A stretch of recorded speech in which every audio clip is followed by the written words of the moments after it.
राधे राधे। प्रिय मित्रों, क्या आपने कभी सोचा है कि कुछ पुत्र अपने माता पिता से पहले इस संसार को क्यों छोड़ जाते हैं? आखिर वह कौन सा पाप कर्म है जो एक पिता को अपनी आंखों के सामने अपने जवान बेटे की मृत्यु का दुख सहने के लिए मजबूर करता है? क्या कारण है कि कुछ बेटे अपने माता पिता को कष्ट देते हैं, उन्हें अपमानित करते हैं और उनके साथ शत्रु जैसा व्यवहार करते हैं? यह दुखद स्थिति क्यों उत्पन्न होती है और इसके पीछे कौन से कर्मों का प्रभाव छिपा है? आज हम एक ऐसी प्रेरक और ज्ञानवर्धक कथा के माध्यम से इन गहरे रहस्यों को उजागर करेंगे। सवाल यह है कि क्या कोई ऐसा कर्म है जिसके कारण एक पुत्र अपने माता पिता की आंखों के सामने मृत्यु को प्राप्त हो जाता है? क्यों कुछ बेटे अपने माता पिता के लिए अभिशाप बन जाते हैं, उन्हें प्रताड़ित करते हैं और उनके जीवन को दुखों से भर देते हैं? क्या हमारे पिछले जन्मों के कर्म हमारे वर्तमान जीवन के रिश्तों को इस हद तक प्रभावित करते हैं? और सबसे महत्वपूर्ण, वह कौन सा पाप है जो ऐसी त्रासदी का कारण बनता है और हम इससे कैसे बच सकते हैं? यह कथा न केवल इन सवालों के जवाब देगी, बल्कि आपको आपके कर्मों के प्रभाव और जीवन के शाश्वत सत्य को समझने का एक अनमोल अवसर प्रदान करेगी। यह कहानी आपके दिल को छू लेगी, आपकी जिज्ञासा को जगाएगी और आपको यह सोचने पर मजबूर कर देगी कि हमारे कर्म हमारे भविष्य को कैसे आकार देते हैं। यदि आप जानना चाहते हैं कि कैसे सत्कर्म आपके जीवन को सुख और शांति से भर सकते हैं और कैसे पाप कर्म हमें दुख की गर्त में धकेल देते हैं, तो इस वीडियो को अंत तक जरूर देखें। यह आध्यात्मिक यात्रा आपके जीवन को बदल सकती है और आपको सत्कर्म की राह पर चलने की प्रेरणा देगी। मित्रों, एक बार की बात है, प्राचीन काल में देवलोक में एक भव्य और पवित्र सभा का आयोजन हुआ। इस सभा में सूर्यदेव, चंद्रदेव, गुरुदेव, मंगलदेव, शनिदेव, वायुदेव और अन्य प्रमुख देवता उपस्थित थे। यह सभा देवलोक के सबसे सुंदर और शांतिपूर्ण स्थान स्वर्गलोक के अमृत उद्यान पान में आयोजित की गई थी, जहां सुगंधित फूलों की मालाएं हवा में लहरा रही थीं और अप्सराएं मधुर संगीत बजा रही थीं। सभी देवता एक गहन ज्ञान चर्चा में लीन थे, जहां वे एक दूसरे से गूढ़ और दार्शनिक प्रश्न पूछते और उनके उत्तर देते। यह सभा न केवल ज्ञान का आदान प्रदान करने का अवसर थी, बल्कि देवताओं के लिए अपने विचारों को साझा करने और जीवन के गहरे रहस्यों को समझने का मंच भी थी। जब सूर्यदेव की बारी आई तो उन्होंने सभा में उपस्थित सभी देवताओं की ओर देखा और एक गंभीर और विचारोत्तेजक प्रश्न किया। उनकी आवाज में गहराई थी और उनकी आंखों में एक जिज्ञासा चमक रही थी। सूर्यदेव ने कहा, हे देवगण, मेरा प्रश्न यह है कि ऐसी कौन सी संतान है जो अपने माता पिता की आंखों के सामने ही मृत्यु को प्राप्त हो जाती है? यह दुखद स्थिति क्यों उत्पन्न होती है और यह किस कर्म का फल है? मेरा दूसरा प्रश्न यह है कि कौन से पुत्र अपने माता पिता को प्रताड़ित करते हैं, उन्हें दुख देते हैं और उनके साथ शत्रु जैसा व्यवहार करते हैं? आखिर ऐसा क्यों होता है कि कुछ पुत्र अपने माता पिता के लिए अभिशाप बन जाते हैं? सूर्यदेव का यह प्रश्न सुनकर सभा में सन्नाटा छा गया। प्रश्न इतना जटिल और गहन था कि कोई भी तुरंत उत्तर नहीं दे सका। चंद्रदेव ने कहा, हे सूर्यदेव, आपका प्रश्न वास्तव में विचारणीय है। यह निश्चित रूप से कर्म और पिछले जन्मों के फल से संबंधित है, परंतु इसका सटीक उत्तर खोजना कठिन है। गुरुदेव ने सुझाव दिया, शायद यह मनुष्य के संचित कर्मों और उनके प्रारब्ध का परिणाम हो, लेकिन हमें इस पर और गहराई से विचार करना होगा। मंगलदेव ने कहा, यह प्रश्न मानव जीवन के सबसे दुखद पहलुओं में से एक को छूता है। हमें इसके मूल कारण को समझना होगा। सभी देवता आपस में विचार विमर्श करने लगे, परंतु कोई स्पष्ट जवाब नहीं मिल रहा था। सभा में एक गहरी चुप्पी छाई थी और सभी देवता इस रहस्य को सुलझाने की कोशिश में जुट गए। डरा विश्वामित्र का आगमन और प्रश्न का समाधान। इसी बीच सभा में देवर्षि विश्वामित्र का आगमन हुआ। विश्वामित्र, जो अपने तप, ज्ञान और बुद्धिमत्ता के लिए विख्यात थे, ने सभा की गंभीरता को तुरंत भांप लिया। उनकी उपस्थिति से सभा में एक नई ऊर्जा का संचार हुआ। विश्वामित्र का चेहरा शांत और तेजस्वी था और उनकी आंखों में ज्ञान की गहराई झलक रही थी। सभी देवताओं ने खड़े होकर उनका अभिवादन किया और फिर अपने अपने स्थान पर बैठ गए। विश्वामित्र ने सभा को संबोधित करते हुए मुस्कुराकर पूछा, हे देवगण, आप सभी किस विषय पर इतनी गहन चर्चा कर रहे हैं? कौन सा प्रश्न आपको इतना व्याकुल कर रहा है? आपकी चिंतित मुद्राएं बता रही हैं कि यह कोई साधारण प्रश्न नहीं है। सूर्यदेव ने खड़े होकर आदरपूर्वक उत्तर दिया, हे विश्वामित्र, मेरा प्रश्न यह है कि ऐसी कौन सी संतान है जो अपने माता पिता की आंखों के सामने मृत्यु को प्राप्त हो जाती है? यह दुखद स्थिति क्यों उत्पन्न होती है? और कौन से पुत्र अपने माता पिता को कष्ट देते हैं, उन्हें प्रताड़ित करते हैं? कृपया हमें इस रहस्य का समाधान बताइए। विश्वामित्र ने शांत और गंभीर स्वर में कहा, हे सूर्यदेव, आपका प्रश्न अत्यंत महत्वपूर्ण और ज्ञानवर्धक है।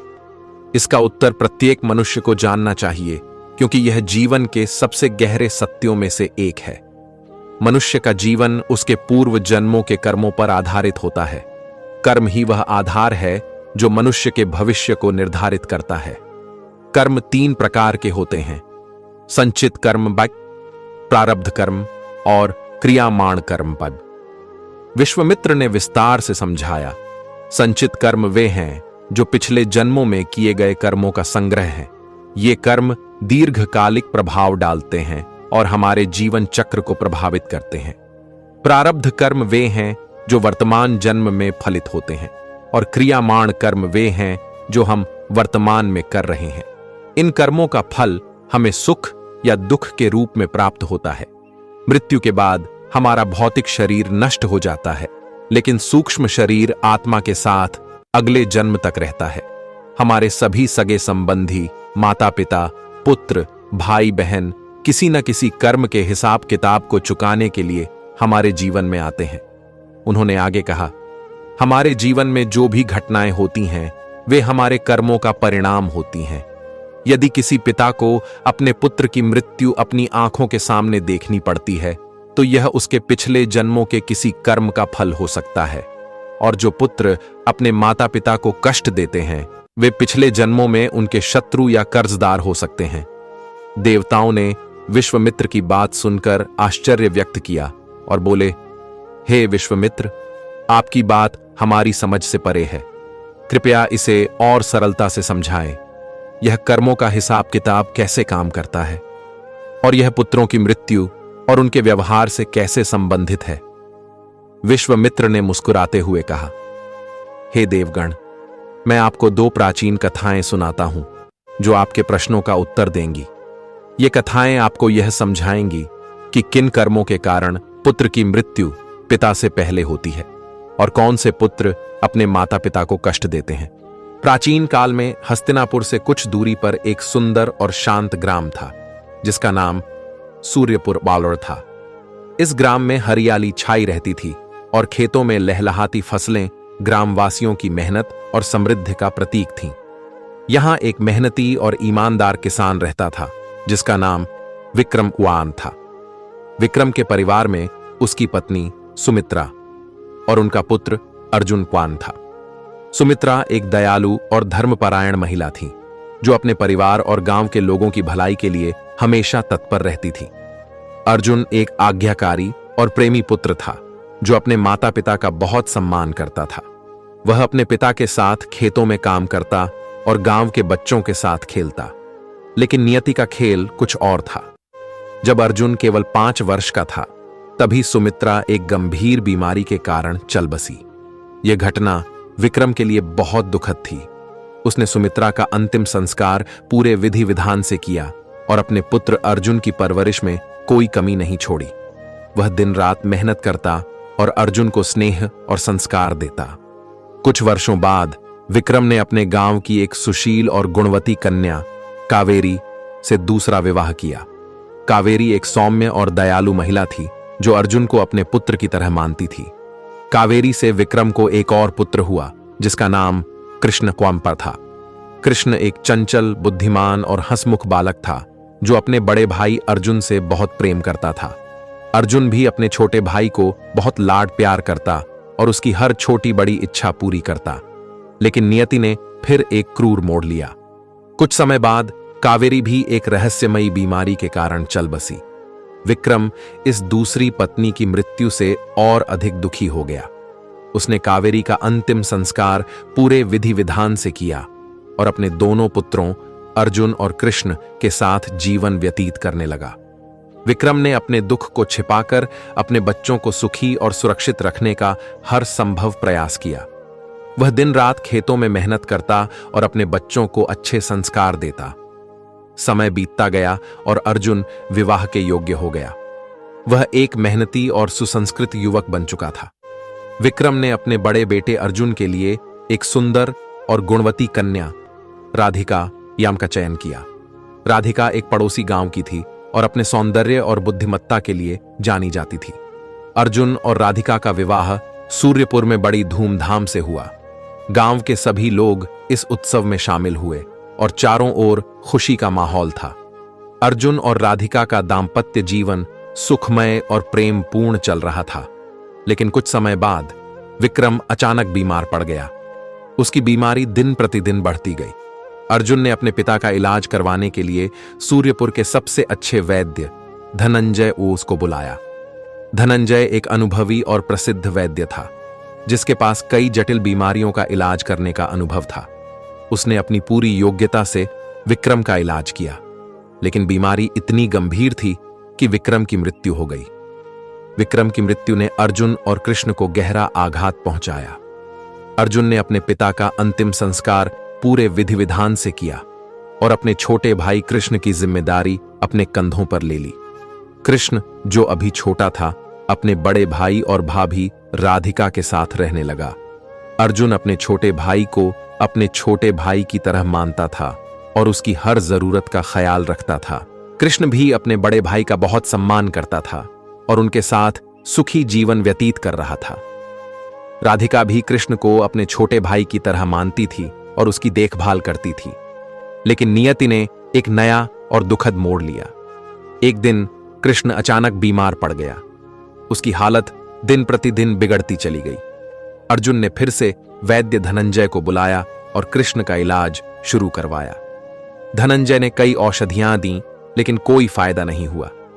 इलाज में बहुत सारा धन खर्च हो चुका था और अर्जुन की संपत्ति का एक बड़ा हिस्सा इस इलाज में लग गया। खेतों की उपज कम होने लगी थी और अर्जुन को आर्थिक तंगी का सामना करना पड़ रहा था। एक रात जब अर्जुन और राधिका अकेले में बात कर रहे थे, अर्जुन ने राधिका से कहा, राधिका, कृष्ण का इलाज करवाते करवाते हमारी आधी संपत्ति चली गई है। यदि कृष्ण की मृत्यु हो जाए तो हमें उसकी संपत्ति का आधा हिस्सा नहीं देना पड़ेगा। उसकी सारी जमीन और धन हमारे पास रह जाएगा। क्या हमें अब और खर्च करना चाहिए? हम पहले ही बहुत कुछ खो चुके हैं। राधिका, जो शुरू में एक दयालु और समझदार महिला थी, धीरे धीरे धन के लालच में पड़ गई। उसने अर्जुन की बात का समर्थन किया और कहा, पिया, तुम ठीक कह रहे हो। कृष्ण की बीमारी गंभीर है और शायद वह बच न पाए। यदि हम अब और धन खर्च करेंगे तो हमारी सारी संपत्ति खत्म हो जाएगी। लेकिन हमें यह काम सावधानी से करना होगा ताकि किसी को संदेह न हो। क्यों ना हम किसी वैद्य को धन का लालच देकर इस काम को अंजाम दें। कोई नहीं जान पाएगा कि कृष्ण की मृत्यु बीमारी से नहीं बल्कि जहर से हुई है। अर्जुन ने राधिका की सलाह मान ली। उसने वैद्य धनंजय को बुलाया और उसे 500 स्वर्ण मुद्राओं का लालच दिया। धनंजय, जो धन का लोभी था और नैतिकता से भटक चुका था, इस प्रस्ताव को सुनकर तुरंत राजी हो गया। अगले दिन वह कृष्ण का इलाज करने के बहाने आया और उसे जहर दे दिया। जहर के प्रभाव से कृष्ण की तत्काल मृत्यु हो गई। अर्जुन और राधिका ने कृष्ण की मृत्यु पर झूठा शोक मनाया। उन्होंने पूरे विधि विधान से उसका अंतिम संस्कार किया और गांव वालों को यह दिखाया कि वे कितने दुखी हैं। गांव वाले अर्जुन की प्रशंसा करने लगे कि उसने अपने सौतेले भाई की इतनी सेवा की, लेकिन उसे बचा नहीं सका। किसी को यह संदेह भी नहीं हुआ कि कृष्ण की मृत्यु स्वाभाविक नहीं थी। कृष्ण की मृत्यु के बाद अर्जुन और राधिका ने उसकी सारी संपत्ति हड़प ली। वे दोनों बहुत खुश थे क्योंकि अब उन्हें संपत्ति का कोई हिस्सा किसी के साथ बांटना नहीं था। उन्होंने अपने जीवन को और अधिक ऐश्वर्यपूर्ण बनाने की योजना बनाई। लेकिन जैसा कि विश्वामित्र ने कहा था, जो सुख दूसरों के दुख पर आधारित हो वह कभी स्थायी नहीं होता। समय बीता और राधिका ने गर्भ धारण किया। एक निश्चित समय बाद उसने एक पुत्र को जन्म दिया जिसका नाम विवेकामत रखा गया। अर्जुन और राधिका ने विवेक को बड़े लाड प्यार से पाला। वे उसे हर सुख सुविधा प्रदान करते और उसका भविष्य उज्जवल बनाने के लिए हर संभव प्रयास करते। जब विवेक जवान हुआ तो अर्जुन ने उसके लिए एक सुंदर और गुणवती कन्या मायावोबन का चयन किया और उसका विवाह बड़ी धूमधाम से कर दिया। विवेक और माया का दाम्पत्य जीवन सुखमय और प्रेमपूर्ण था, लेकिन कुछ समय बाद विवेक अचानक बीमार पड़ गया।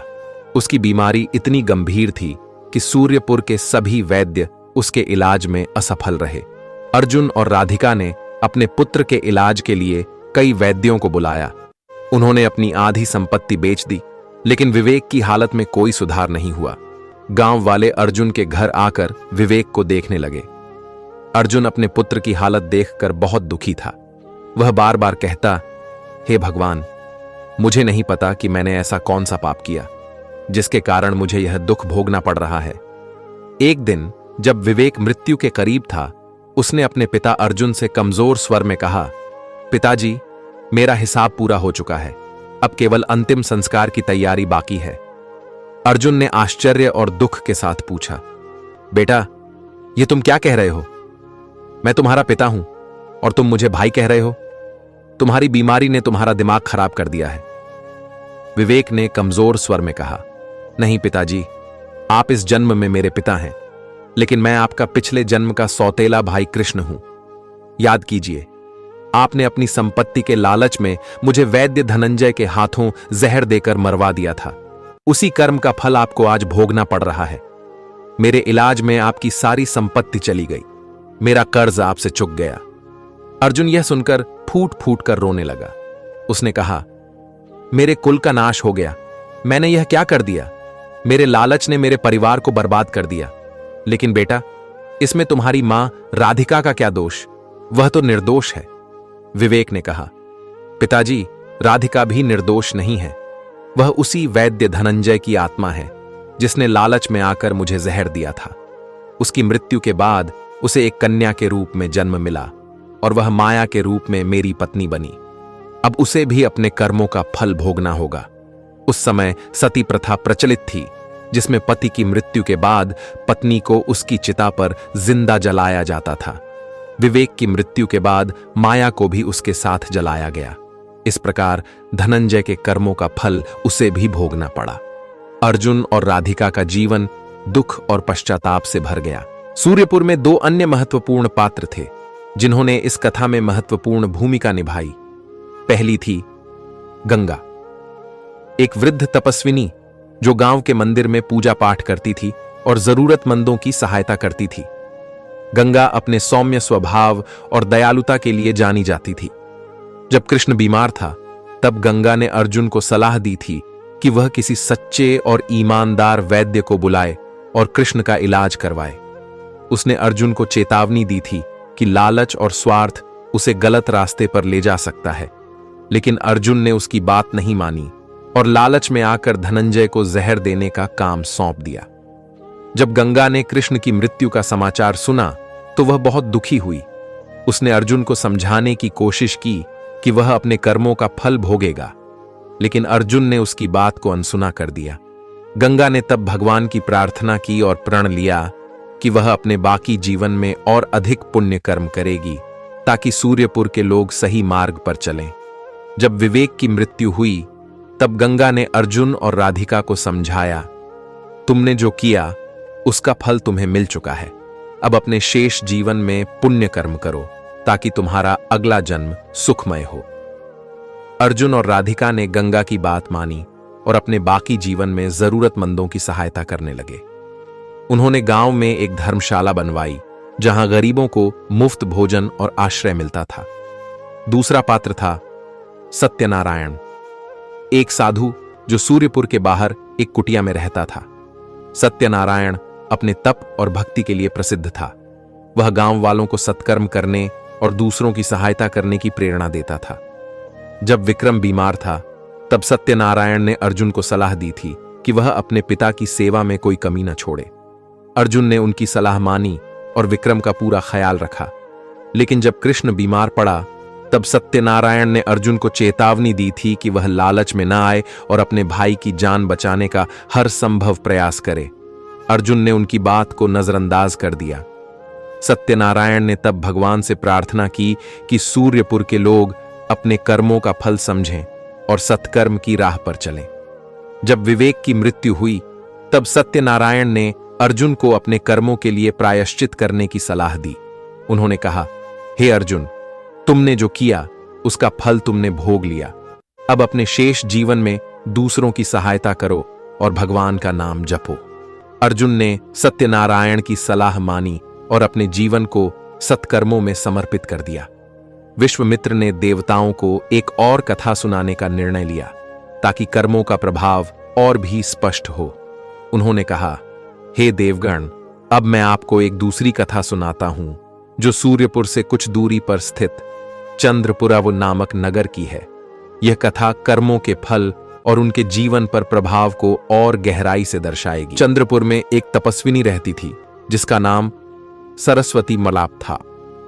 सरस्वती एक विदुषी और धर्मपरायण महिला थी जो चंद्रपुर के मंदिर में पूजा पाठ करती थी और गांव वालों को सत्कर्म करने की प्रेरणा देती थी। जब रामदास पर संकट आया था तब सरस्वती ने हरि को समझाया था कि वह रामदास का कर्ज माफ कर दे और उसकी सहायता करे, लेकिन हरि ने उसकी बात नहीं मानी और अपने लालच में अंधा हो गया। जब मोहन की मृत्यु हुई तब सरस्वती ने हरि और लक्ष्मी को समझाया, तुमने जो किया उसका फल तुम्हें मिल चुका है। अब अपने शेष जीवन में सत्कर्म करो और दूसरों की सहायता करो। हरि और लक्ष्मी ने सरस्वती की सलाह मानी और अपने जीवन को सत्कर्मों में समर्पित कर दिया। विश्वामित्र ने दोनों कथाओं को समाप्त करते हुए कहा, हे देवगण, ये कथाएं हमें यह सिखाती हैं कि हमारे कर्म ही हमारे भविष्य को निर्धारित करते हैं। शास्त्रों में 4 प्रकार के पुत्रों का वर्णन है: आरणा बंध पुत्र, शत्रुपुत्र 2, उदासीन पुत्र 2 और बौक्स सेवक पुत्र। विश्वामित्र ने विस्तार से समझाया, आरणा बंध पुत्र और शत्रुपुत्र वे हैं जो पिछले जन्मों में आपके कर्जदार या शत्रु थे।